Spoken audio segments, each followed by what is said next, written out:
করেছে তারা আহলে বায়াত বিদ্বেষী, ঠিক কিনা?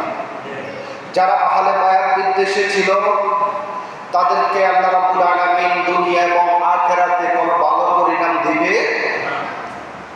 তারা যতদিন ছিল তাদের শিকড়লতা যতদিন পৃথিবীর রন্ধ্রে রন্ধ্রে থাকবে ততদিন পর্যন্ত আল্লাহ এবং তার রাসূলের পক্ষ থেকে তাদের প্রতি লানত বর্ষণ হবে। জোরে আমিন। হুজুর আকরাম সাল্লাল্লাহু আলাইহি ওয়াসাল্লামের আহলে বায়াত এবং হুজুরের কন্যা ফাতেমা আলী রাদিয়াল্লাহু তাআলা সহকারে হুজুরের মনে যারা আহলে বায়াতদেরকে কষ্ট শহীদ করার মাধ্যমে কষ্ট দিয়েছেন তাদের সম্পর্কে আল্লাহ রাব্বুল আলামিন কুরআনুল কারীমে ইরশাদ করেন, ইন্নাল্লাযীনা ইউযুনা আল্লাহা ওয়া রাসূলাহু লা'নাহুমুল্লাহু ফিদ দুনিয়া ওয়াল আখিরাহ ওয়া আ'আদ্দা লাহুম আযাবাম মুহিনা।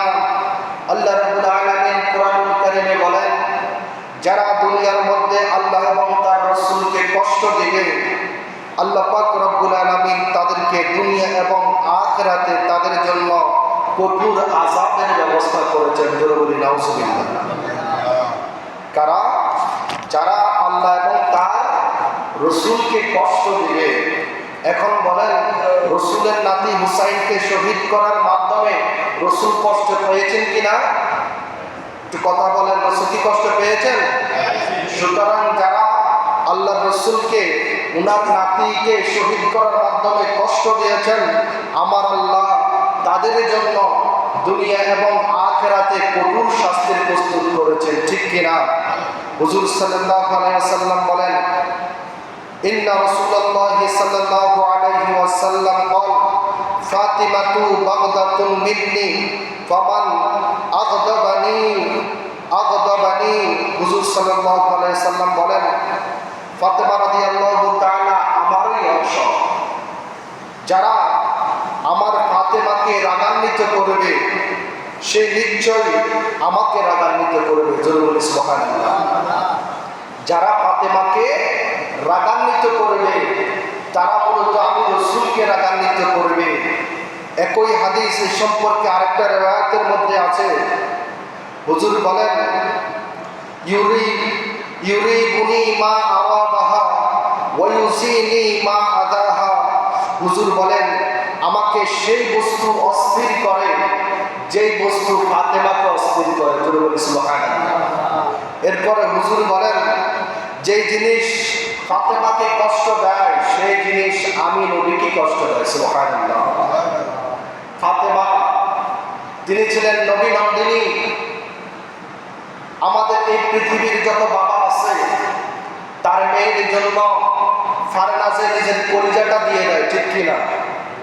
নিজে খেতে পারে না, নিজে চলতে পারে না, যখন আম কাঁঠালের সিজন আসে জামাইয়ের বাড়ির সবচেয়ে বড় কাঁঠালটা নিয়ে যায়, ঠিক কিনা? যখন রোজা আসে নিজের ঘরে ইফতার করার ব্যবস্থা না হলেও নিজের মেয়েকে যেন অন্যের কথা শুনতে না হয় নিজের মেয়ের বাড়িতে টিকে গিয়ে এক বস্তা ইফতার চলে যায়, ঠিক কিনা? আজকের বাবাদের মনে মেয়েদের সুখের জন্য এমন পেরেশানি, নিজে না খেয়েও মেয়েকে সুখে রাখার জন্য যুদ্ধ করে যাচ্ছে। আজ থেকে ১৫০০ বছর পূর্বে আল্লাহ হাবিব সাল্লাল্লাহু আলাইহি ওয়াসাল্লাম হাদিস মোবারকে বলে দিয়েছেন যে যেই বস্তু ফাতেমাকে কষ্ট দেয় ওই বস্তু আমাকে কষ্ট দেয়, যেই বস্তু ফাতেমাকে রাগান্বিত করে ওই বস্তু আমি নবীকেও রাগান্বিত করে। বলি সুবহানাল্লাহ। এরপর হুজুর করিম সাল্লাল্লাহু আলাইহি ওয়াসাল্লাম বলেন, وقال علي رضي الله تعالى عنه والذي خلق الجحاب وبرأ النسمة أنه لا أعد النبي صلى الله عليه وسلم إلي ألا يحبني إلا مؤمن ولا يبغضني إلا منافق رواه مسلم। আলী রাদিয়াল্লাহু তাআলা বলেন, রাসূল সাল্লাল্লাহু আলাইহি ওয়াসাল্লাম বলেছেন, ওই প্রভুর কসম যেই প্রভু অঙ্কুর ভেদ করে যে প্রভু বীজ থেকে অঙ্কুর ভেদ করার জন্য বলে সুবহানাল্লাহ, ওই প্রভুর কসম যে প্রভু বীজ থেকে প্রাণীর সৃষ্টি করেন, ওই প্রভুর কসম দিয়ে আল্লাহর হাবিব বলেছেন, হে আলী, মুমিন ব্যতীত কেউ তোমাকে ভালোবাসবে না। সুবহানাল্লাহ। যারাই তোমাকে ভালোবাসবে তারাই মুমিন, আর অন্যথা যারা তোমার প্রতি বিদ্বেষ রাখবে, নামাজ পড়বে, রোজা রাখবে, হজ করবে, যাকাত দেবে, বড় বড় মুত্তাকি প্রমাণ করবে, কিন্তু তাদের অন্তরে তোমার ভালোবাসা নাই, সুতরাং তারা মুমিন নয়, তারা মুনাফিক। জোর বলে নাউজুবিল্লাহ। আপনার দাড়ি, টুপি, জুব্বা, কাপ্পা অনেক কিছু লাগিয়েছেন, কিন্তু আহলে বায়াতকে ভালোবাসতে পারেন নাই, সুতরাং আপনি মুমিন নয়। কারণ হুজুর বলেছেন যে মুমিন ব্যতীত আলীকে কেউ ভালোবাসবে না। যারাই আলীর সাথে বিদ্বেষী করবে তারা মুমিন নয়, তারা হলো মুনাফিক। আল্লাহ পাক রব্বুল আলামিন আমাদেরকে আহলে বায়াতকে ভালোবাসার তৌফিক দান করুন, সবাই বলি আমিন। এরপরে হুজুর সাল্লাল্লাহু আলাইহি ওয়াসাল্লাম বলেন, ওয়ান ইবনে আব্বাস রাদিয়াল্লাহু তাআলা আনহু আন্না রাসূলুল্লাহ সাল্লাল্লাহু আলাইহি ওয়াসাল্লাম قال فلو ان رجلا صفان بين الركن ومقام فصلى وصام ثم لقي الله وهو مبغض لأهل بيت محمد دخل النار। হুজুর বলেন, কেউ যদি হাজরে আসওয়াদ এবং মাকামে ইব্রাহিম এই দুইয়ের মধ্যখানের মধ্যে, একটু এদিকে তাকান, আল্লাহুম্মা সাল্লি আলা সাইয়্যিদিনা মাওলানা মুহাম্মদ ওয়া আলা আলি সাইয়্যিদিনা মাওলানা। বলতেছিলাম ইবনে আব্বাস রাদিয়াল্লাহু তাআলা আনহু, যিনি রইসুল মুফাসসিরিন ছিলেন, যত মুফাসসির পৃথিবীতে এসেছে আর আসবে প্রত্যেকের প্রধান যিনি, তিনি হলেন আব্দুল্লাহ ইবনে আব্বাস। তিনি বলেন, রাসূল সাল্লাল্লাহু আলাইহি ওয়াসাল্লাম বলেছেন, পৃথিবীর কোন পুরুষ, কোন ব্যক্তি যদি সেই মক্কার কাবা ঘরে হাজরে আসওয়াদ থেকে মাকামে ইব্রাহিম পর্যন্ত যতটুকু জায়গা রয়েছে এই দুইয়ের মধ্যখানে যদি কেউ দাঁড়িয়ে দাঁড়িয়ে সারা জীবন নামাজ পড়ে এবং রোজা রাখে, কিন্তু ওই লোকটার অন্তরের মধ্যে আহলে বায়াতের প্রতি বিদ্বেষ রয়েছে, শত্রুতা রয়েছে, এই অবস্থায় যদি সে মৃত্যুবরণ করে তাহলে সে জাহান্নামে যাবে। জোরে বলি নাউজুবিল্লাহ। তাহলে কেমন কথা! মক্কার কাবা ঘর এটা যেন তেন জায়গা নয়, আরো হাজরে আসওয়াদ থেকে মাকামে ইব্রাহিমের মধ্যখানে দাঁড়িয়ে দাঁড়িয়ে সারা জীবন নামাজে পড়লেন, সারা জীবন রোজাই রাখলেন, কিন্তু আহলে বায়াতকে ভালোবাসতে পারলেন না।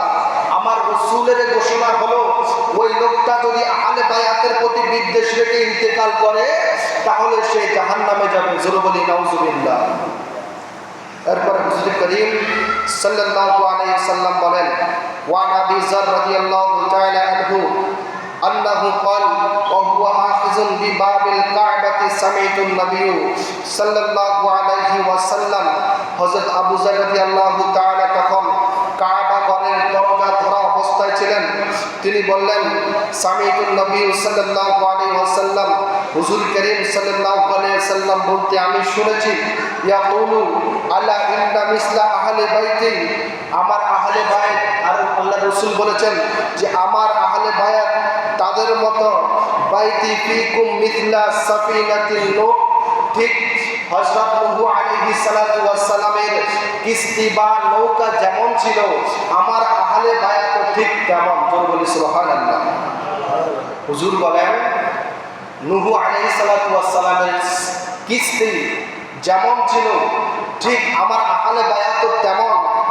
এরপর হুজুর বলেন, মার রাকিবাহা নাজা, যে ব্যক্তি তাদেরকে আঁকড়ে ধরবে, ধারণ করবে, আমার আল্লাহ তাকে নাজাত দেবে। সুবহানাল্লাহ।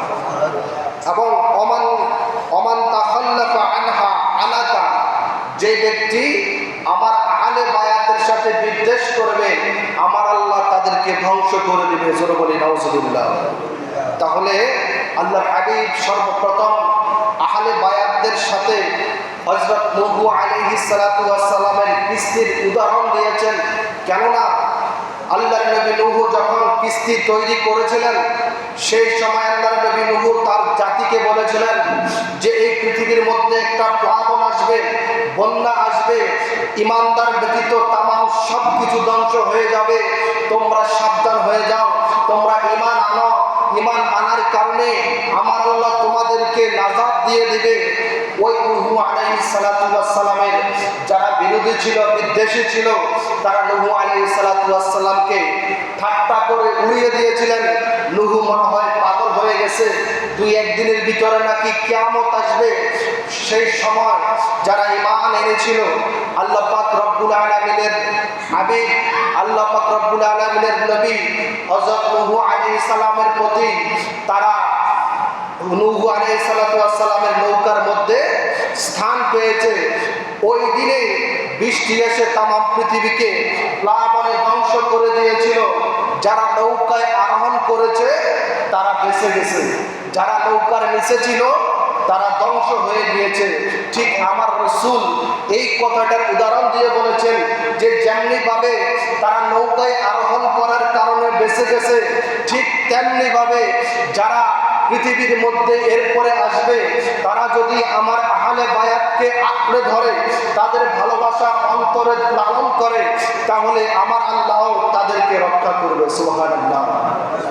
আর যারা আহলে বায়াতের বিরুদ্ধে চলে যাবে, আহলে বায়াতকে ভালোবাসবে না, যারা আহলে বায়াতের নাম শুনলেই জ্বালা পোড়া শুরু হয়ে যায়, তারা কিয়ামত পর্যন্ত ধ্বংসই থাকবে। তারা যত বড় ঈমানদার হোক না কেন, যেই কোনো সময় শয়তান তাদের ঈমান নিয়ে যেতে পারে, ঠিক কিনা? কারণ আহলে বায়াতের মহব্বত তাদের অন্তরে নাই। আল্লাহ পাক রব্বুল আলামিন আমাদেরকে কবুল করুক, সর্বলে আমিন। وعن سلمى قالت دخلت على أم سلمة رضي الله تعالى عنه وهي تبكي فقلت ما يبكيك। হযরত সালমা রাদিয়াল্লাহু তাআলা আনহা তিনি বলেন, আমি একদিন হযরত উম্মে সালমা রাদিয়াল্লাহু তাআলা আনহার হুজরা মুবারকের মধ্যে প্রবেশ করলাম। হুজরা মুবারকের মধ্যে ঢুকে দেখি হযরত উম্মে সালমা রাদিয়াল্লাহু তাআলা কাঁদতেছিল। তখন তিনাকে আমি প্রশ্ন করলাম, হে উম্মে সালমা, উম্মুল মুমিনিন, আপনি কান্নার কারণ কি? আপনি কেন কাঁদছেন? তখন তিনি বললেন, ক্বালাত রাআইতু রাসূলুল্লাহ সাল্লাল্লাহু আলাইহি ওয়াসাল্লাম, আমি দেখেছি কিছুক্ষণ আগে স্বপ্নে দেখেছি আল্লাহর হাবিব সাল্লাল্লাহু আলাইহি ওয়াসাল্লামকে তা'নি ফি মানামি ওয়া আলা রাসিহি ওয়া লিহিয়াইহি তুরাবুন ফাকুলতু মালাকা ইয়া রাসূলুল্লাহ ক্বালা শাহিদতু কতলাল হুসাইন আনিফা। তখন সালমা, উম্মে সালমা রাদিয়াল্লাহু তাআলা হুজুরকে জিজ্ঞেস করলেন স্বপ্নের মধ্যে, ইয়া রাসূলুল্লাহ, আপনার চুলের মধ্যে এমন ধুলাবালি মিশ্রিত কেন? আপনাকে এত উদাসীন লাগতেছে কেন? তখন রাসূল বললেন, হে উম্মে সালমা, আমি এই সময়ে হযরত হুসাইনকে যারা কারবালার ময়দানে শহীদ করেছিল, আমি সেখান থেকে এসেছি। জোরে বলি সুবহানাল্লাহ। যার কারণে আমি নবীর মাথার মধ্যে ধুলাবালি মিশ্রিত, আমি নবী এত উদাসীন মনে হচ্ছে। কিছুক্ষণ আগে এই এজিদ সৈন্যরা আমার নাতি হুসাইনকে শহীদ করে দিয়েছে। জোরে বলি নাউজুবিল্লাহ। হযরত উম্মে সালমা বলেন, কিছুক্ষণ পরে আমি যখন ঘুম থেকে উঠলাম, কিছুক্ষণ পরে আমি সংবাদ শুনেছি যে কারবালার ময়দানে হুসাইনকে এজিদের সৈন্য শহীদ করে দিয়েছে। জোরে বলি নাউজুবিল্লাহ। এরপরে হুজুর সাল্লাল্লাহু আলাইহি ওয়াসাল্লাম একটি লম্বা হাদিস, উম্মে ফজল বিনতে হারিস তিনি হুজুর সাল্লাল্লাহু আলাইহি ওয়াসাল্লামের কাছে আসলেন। তিনি এসে একটু হতাশ হয়ে হুজুরকে বললেন, ইয়া রাসূলুল্লাহ, নবী গো, আমি একই স্বপ্ন দেখলাম, আমি একই স্বপ্ন দেখলাম। তখন হুজুর বললেন, হে উম্মে ফজল, আপনি ঘাবড়াবেন না, আপনি নির্ভয়ে আমাকে আপনার স্বপ্নের কথা বলতে পারেন। তখন উম্মুল ফজল বললেন, ইয়া রাসূলুল্লাহ, আমি কিছুক্ষণ আগে স্বপ্ন দেখেছি যে আপনার গায়ের থেকে একটা টুকরা গোশত কেটে আমার কোলের মধ্যে দেওয়া হয়েছে। জোরে বলি নাউজুবিল্লাহ। আপনার শরীর মুবারক থেকে এক টুকরা গোশত কর্তন করে আমার কোলে দেওয়া হচ্ছিল। ইয়া রাসূলুল্লাহ, আমি এই স্বপ্ন দেখে আর স্থির থাকতে পারি নাই। ইয়া রাসূলুল্লাহ, এর কারণ কি? তখন আমার নবী বললেন, হে উম্মে ফজল, আপনি কোনো খারাপ স্বপ্ন দেখেন নাই, আপনি যা দেখেছেন খুব ভালো দেখেছেন। সুবহানাল্লাহ। তখন হুজুর বললেন, হে উম্মে ফজল, কিছুদিন পর আমার মেয়ে কন্যা ফাতেমা একটা সন্তান জন্ম দিবে, সেই সন্তানকে সর্বপ্রথম আপনার কোলে দেওয়া হবে। সুবহানাল্লাহ। এরপর কিছুদিন পরে ফাতেমা রাদিয়াল্লাহু তাআলা আনহা ইমাম হুসাইন রাদিয়াল্লাহু তাআলাকে প্রসব করলেন। সর্বপ্রথম ওই উম্মে ফজলের কোলে দেওয়া হয়েছিল। সুবহানাল্লাহ। এরপরে হুজুর বলেন, এর কিছুদিন পরে উম্মে ফজল হুজুরের হুজরা মুবারকের মধ্যে ঢুকলেন। ঢুকার পরে তিনি দেখলেন ইমাম হুসাইনকে কোলে নিয়ে আল্লাহ হাবিব সাল্লাল্লাহু আলাইহি ওয়াসাল্লাম চোখের পানি ফেলছে। তখন উম্মে ফজল প্রশ্ন করলো, ইয়া রাসূলুল্লাহ, আপনি কেন কান্না করছেন? আপনার কান্না করার কারণ কি? তখন রাসূল বললেন, হে উম্মে ফজল, কিছুক্ষণ আগে জিবরাইল এসে আমাকে একটি সংবাদ দিল, যে সংবাদ শুনে আমি নবী আমার চোখের পানি রাখতে পারলাম না। তখন উম্মে ফজল বলল, ইয়া রাসূলুল্লাহ, আপনাকে জিবরাইল কি সংবাদ দিয়েছেন? তখন রাসূল সাল্লাল্লাহু আলাইহি সাল্লাম বললেন যে জিবরাইল এসে আমাকে আমার এই নাতিকে, আমার এই সন্তানকে দেখিয়ে গিয়েছিল আমার উম্মতেরাই আমার এই নাতিকে কারবালার ময়দানে শহীদ করবে। জোরে বলি নাউজুবিল্লাহ। তাহলে এই কারবালা নতুন কোনো কিছু নয়। আল্লাহর হাবিব যখন ছিল, হুসাইন যখন জন্মগ্রহণ করেছিল, তখন থেকে এই ঘটনা আল্লাহর হাবিব জানতেন। সুবহানাল্লাহ। আমরা যদি এমন কোনো ঘটনা জানতাম যে 10 বছর পরে আমি পৃথিবীতে থাকবো না, আমার ছেলেকে একদল মেরে ফেলবে, আমার ছেলেকে আমার বংশধররাই মেরে ফেলবে, মুসলমানরাই মেরে ফেলবে, তখন কি আমরা এগুলার জন্য ছেলেদেরকে সাবধান করতাম না? করতাম কিনা? কথা বলেন। আপনার ছেলেকে আপনার বংশধররা ঘুষিয়ে মেরে ফেলবে, আপনি এটা জানেন। সুতরাং আপনি অবশ্যই আপনার ছেলেদেরকে বলতেন যে বাবা, তুমি এই কাজ করো না। যে খেলাফতের কারণে ইমাম হুসাইন শহীদ হয়েছিলেন, আল্লাহ হাবিব পারতেন যে হুসাইন, তুমি খেলাফতের আশা করিও না, তুমি তাদের সাথে মিল দিয়ে থাকবে। কিন্তু আল্লাহ রাসূল এই কথা বলেন নাই। আল্লাহ রাসূল হুসাইনের জন্য দোয়া করেছিলেন, হে আল্লাহ, আমার হুসাইনকে ধৈর্য ধরার তৌফিক দিও। সুবহানাল্লাহ। হুসাইন রাদিয়াল্লাহু তাআলা শহীদ হয়ে গেলেন। এই কারবালার শহীদ, এটা কিন্তু নতুন কিছু নয়। এই কারবালার শহীদটা আল্লাহ হাবিব সাল্লাল্লাহু আলাইহি সাল্লাম থেকে শুরু হয়েছিল।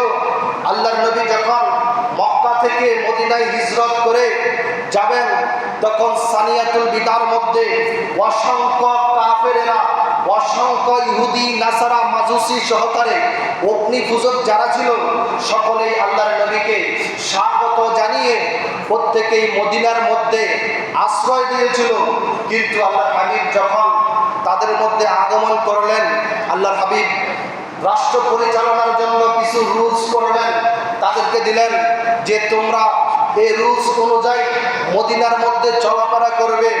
তখন প্রত্যেকেই এই আইনগুলোর প্রতি আস্থা রেখেছিল, বিশ্বাস রেখেছিল, খুব ভালোবেসেছিল, যার কারণে আল্লাহর হাবিব সাল্লাল্লাহু আলাইহি ওয়াসাল্লাম তাদের কাছে প্রিয় পাত্র হয়ে গিয়েছিল। হঠাৎ করে যখন হুজুর দ্বীনের দাওয়াত দিতে লাগলেন, তখন এই ইহুদিদের বিরুদ্ধে চলে গেলেন। যখন হুজুর লা ইলাহা ইল্লাল্লাহ বললেন, তখন নাসারা তাদের বিরুদ্ধে চলে গেলেন। যখন হুজুর সাল্লাল্লাহু আলাইহি সাল্লাম একমাত্র আল্লাহর ইবাদত ছাড়া আর কারো ইবাদত করা যাবে না, যখন এই দাওয়াত দিলেন, তখন এই অগ্নি পূজক, মূর্তি পূজক, মাজুসিরা অনেক দূরে চলে যেতে লাগলো। হুজুর সাল্লাল্লাহু আলাইহি ওয়াসাল্লামের ভালোবাসা দেখে, আদর্শ দেখে, ব্যবহার দেখে তাদের মধ্য থেকে কিছু ইহুদি, নাসারা, মাজুসি তারা ঈমান এনেছিল। তারা আল্লাহর হাবিব সাল্লাল্লাহু আলাইহি ওয়াসাল্লামের হাতে হাত দিয়ে কালিমা পড়েছিল। তাদেরকে বলা হয় আনসার সাহাবী। সুবহানাল্লাহ। এই তারা আনসার সাহাবী ছিল মদিনার মধ্যে। হুজুর সাল্লাল্লাহু আলাইহি ওয়াসাল্লাম যখন দাওয়াত দিতে শুরু করলেন, দিনে দিনে অসংখ্য মানুষ মুসলমান হলেন। তখন তারা এই ইহুদি নাসারারা কিভাবে আল্লাহর হাবিব সাল্লাল্লাহু আলাইহি ওয়াসাল্লামকে ঠেকানো যায় সেই জন্য তারা একটা মসজিদ তৈরি করলেন। তৈরি করে হুজুরকে বললেন, ইয়া রাসূলুল্লাহ, আপনি আমাদের মসজিদটা উদ্বোধন করে দিয়ে যান। হুজুর যখন মসজিদ উদ্বোধন করতে যাবেন তখন আল্লাহ পাক বললেন, হুজুর ওখানে যায়েন না, আপনি যে মসলায় দাঁড়াবেন তার নিচেই তারা বিশাল কুয়া করে রেখেছে। আপনি দাঁড়ানো মাত্র আপনি নিচে ঢুকে যাবেন, তারা উপর দিয়ে আঘাত করে আপনাকে শহীদ করবে। জোর বলি নাউজুবিল্লাহ। তখন আল্লাহর হাবিব যখন এই বিষয়টা বুঝেছেন, সাহাবায়ে কেরামদেরকে নিয়ে তিনি আগুন নিয়ে মসজিদটা উদ্বোধনের পরিবর্তে আগুন দিয়ে জ্বালিয়ে দিলেন। কারণ এটা মুমিনদের মসজিদ ছিল না, এই মসজিদ ছিল এই ইহুদি মুনাফিকদের। নাউজুবিল্লাহ বলেন। তখন আল্লাহর হাবিব কঠোর সিদ্ধান্ত নিলেন, এই ইহুদিদেরকে আজ থেকে এই মদিনায় রাখা যাবে। মদিনা থেকে আল্লাহর হাবিব তাদেরকে খাইবার প্রান্তে পাঠিয়ে দিলেন। তারা খাইবারের মধ্যে বিশাল দুর্গ প্রতিষ্ঠা করলেন। এই খাইবারের মধ্যে তারা তাদের রাজত্ব এমনভাবে করলেন, তারা বিশাল বিশাল দুর্গ করে তাদেরকে সেভ করার চেষ্টা করেছিলেন। এরপর আল্লাহ হাবিব সাল্লাল্লাহু আলাইহি ওয়াসাল্লাম দেখলেন তারা খাইবারের মধ্যে গিয়ে তারা খুব শক্তিশালী হয়ে গিয়েছিল, তারা মুসলমানদেরকে পাত্তাই দেয় না। তখন আল্লাহর হাবিব আবু বকর রাদিয়াল্লাহু তাআলা, ওমর রাদিয়াল্লাহু তাআলা, উসমান রাদিয়াল্লাহু তাআলা এই তিনজনকে তাদের সাথে যুদ্ধ করার জন্য প্রেরণ করলেন। একদিন নয়, 2 দিন নয়, 20 দিন পর্যন্ত এই তিনজন তাদের সাথে যুদ্ধ করেছিলেন। তাদের সাথে প্রায় 1000-এর উপরে সৈন্য ছিল। তারপরেও ইহুদিদের মোকাবেলায় তারা বিজয় হয় নাই। তারা যখন 20 দিন পর হুজুরের কাছে ফিরে আসলেন, ইয়া রাসূলুল্লাহ, এখনো আমরা এই ইহুদিদেরকে এখান থেকে তাড়াতে পারি নাই, তাদের সাথে বিজয় অর্জন করতে পারি নাই। তখন হুজুর ঘোষণা দিয়ে দিলেন, তোমরা শুনে রাখো, আগামী কাল সকালবেলা আমি একজনকে এই যুদ্ধের সৈনিক হিসাবে বাছনি করব, যার মাধ্যমে গোটা খাইবার বিজয় হবে। সুবহানাল্লাহ।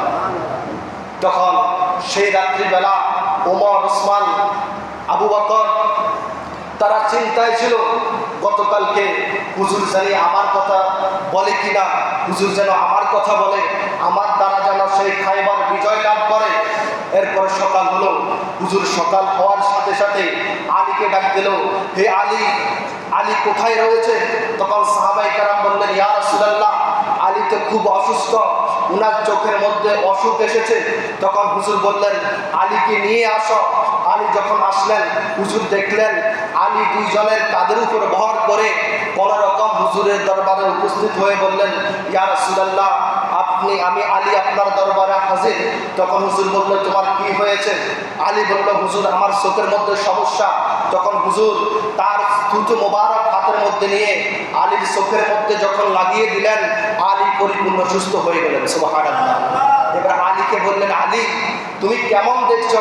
আলী বললেন, চোখ অসুস্থ হওয়ার আগে যা দেখেছি তার চাইতে বেশি দেখি। সুবহানাল্লাহ। তখন আলীকে বললেন, আলী তুমি খাইবারে চলে যাও, খাইবারে গিয়ে ইহুদিদেরকে তুমি উচিত জবাব দিয়ে আসো। তখন আলী রাদিয়াল্লাহু তাআলা সৈন্যদেরকে নিয়ে সেই খাইবারে রওনা দিলেন। খাইবারে রওনা দেওয়ার সাথে সাথে তাদের একটা পালোয়ান ছিল, ইহুদি পালোয়ান, যে ইহুদির নাম ছিল মারহাব। এই মারহাব বলে, আলী তুই আমার সাথে যুদ্ধ করার জন্য এসেছিস, তোর কত বড় সাহস, তুই কি জানিস আমি মারহাব চাইলে একসাথে 1000 সৈনিক খতম করতে পারি? যেটা বলি নাউজুবিল্লাহ। মতান্তরে কেউ বলেছেন 20 জন, কেউ বলেছেন 1000, কেউ আবার 50 জন বলেছেন, কিন্তু সর্বনিম্ন 20 জন লোক লাগে আমার সাথে যুদ্ধ করার জন্য। 20 জন লোক আমার কাছে কিছুই না। তুমি আলী এসেছো, আমার সাথে সাথে যুদ্ধ করার জন্য। তখন আলী বললেন, হে মারহাব, তুমি জেনে রাখো আমি আলী, এটা আমি শুধু আলী নয়, আমার আম্মা সাম্মাইতু ইসমি সাম্মাইতু উম্মি আলী আসাদুল্লাহিল গালিব। সুবহানাল্লাহ। আমার আম্মা আমার নাম রেখেছে আল্লাহর ভাগ। হে আলী, হে মারহাব, আমি আল্লাহর ভাগ চাইলে তোর মতো হাজার মারহাবকে গিলে ফেলতে পারি। সুবহানাল্লাহ। তখন আলী বললেন, মারহাব তুমি যুদ্ধ শুরু করো। মারহাব আঘাত করলেন। আঘাতের পরে আলী রাদিয়াল্লাহু তাআলার বাম হাত থেকে তিনার ঢাল মোবারক মাটির মধ্যে পড়ে গেলেন। আলী এখন তার আঘাত, ইহুদিদের আঘাত ফেরাবার মতো কোনো অস্ত্র তার হাতে নাই। তখন আলী রাদিয়াল্লাহু তাআলা সেই খাইবারের দুর্গের থেকে 600 মণ ওজনের যে লোহার কামুস দুর্গটা বাম হাত দিয়ে এমনি তোলা দেওয়ার সাথে সাথে সেটা আলীর হাতে চলে এসেছে। সুবহানাল্লাহ। এটা ছিল 600 মণ। 600 মণ একটা কামুস দুর্গের গেট আলীর বাম হাতে চলে এসেছে। যখন ইহুদিরা দেখলো যে দুর্গের গেটটা 600 মণ, ওই দুর্গের গেট আলী বাম হাত দিয়ে একাই উপরে তুলে ফেলেছে, এখন যুদ্ধ করার জন্য প্রস্তুতি নিয়েছে, ঢালের পরিবর্তে সেই কামুস দুর্গের গেট। সুবহানাল্লাহ। তখন বাকি ইহুদিরা তাদের মনটা দুর্বল হয়ে গেল, তারা কিছু আত্মসমর্পণ করলো, কিছু দৌড়িয়ে পালিয়ে গেল। এরপর মারহাব যখন হুজুরকে আলীকে আঘাত করলো, আলী রাদিয়াল্লাহু তাআলা তিনার পাল্টা জবাব যখন দিয়েছিলেন, আলী রাদিয়াল্লাহু তাআলা তাকে একটা কোপ দিয়েছেন। সে এইভাবে যখন ঢাল দিয়ে মারহাব আলী রাদিয়াল্লাহু তাআলার আঘাতটা ঠেকিয়েছিল, তার ঢাল কেটে এইভাবে গর্দান সহকারে মাটির মধ্যে পড়ে গেছে। জোরে বলে সুবহানাল্লাহ। মারহাব এক আঘাতে শেষ হয়ে গেছে। শুধু আলী রাদিয়াল্লাহু তাআলার তখন এমন ইশক ছিল, এমন শক্তি ছিল, আলী যখন কোপ দিল তার ডাল সহ তার বডির অর্ধেক পড়ে গেল। এরপর মাটির মধ্যে যখন আলী রাদিয়াল্লাহু তাআলার সেই অস্ত্রটা ঢুকেছিল, সাথে সাথে মাটির মধ্যে বিশাল কূপ হয়ে গেছে। সুবহানাল্লাহ। বিশাল কূপ হয়ে গেছে, এমন শক্তি আলীর বডির মধ্যে ছিল তখন। এরপরে ওখানে যখন কূপ হয়েছিল, এই কূপটা খাইবার প্রান্তরে এখনো আছে, যেটার নাম আলী, যেটার নাম শিয়াবে আলী, অথবা অন্য একটা নাম আছে যেটা আমার এখন মনে আসতেছে না। ওই কূপের মধ্যে মিঠা পানি ছিল। এই ছাড়া খাইবারের আশেপাশে যত পানি ছিল সকল পানি ছিল কড়া পানি বা লোনা পানি। এখন পর্যন্ত খাইবারের মধ্যে যত ধান ফসল আবাদ হয় পুরা আবাদটা হয় হযরত আলী রাদিয়াল্লাহু তাআলার নামের সেই কূপের পানি দ্বারা। সুবহানাল্লাহ। এমন শক্তি ছিল।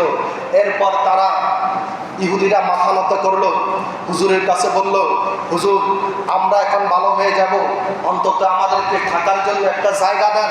তখন হুজুর বললেন, তোমরা এখানে থাকবা ঠিক আছে, শর্ত হলো তোমরা এখানে আবাদ করবা, বর্গা চাষি হিসাবে তোমাদের ফসল যা হবে অর্ধেক মদিনায় পাঠিয়ে দিবে। তখন হুজুর যতদিন ছিল ততদিন তারা এই চুক্তি মান্য করেছিল। যখন ওমর রাদিয়াল্লাহু তাআলা ক্ষমতায় আসলো, তখন তারা একটু গাদ্দারি শুরু করেছিল। তারা ফসল দিতে তখন নারাজ ছিল। হযরত ওমর রাদিয়াল্লাহু তাআলা আব্দুল্লাহ ইবনে ওমরকে যখন পাঠিয়েছিল, পাঠানোর পর এই গাদ্দার জাতি ইহুদিরা আব্দুল্লাহ ইবনে ওমরকে পাহাড় থেকে ধাক্কা দিয়ে ফেলে তার হাত এবং পাও ভেঙে দিয়েছিল। জোরে বলি নাউজুবিল্লাহ। তখন ওমর রাদিয়াল্লাহু তাআলা তাদেরকে সৈন্য নিয়ে এক দৌড়ানি দিলেন। এক দৌড়ানিতে তারা ভূমধ্য সাগরের পশ্চিম পাড়ে চলে গেলেন। জোরে বলি সুবহানাল্লাহ।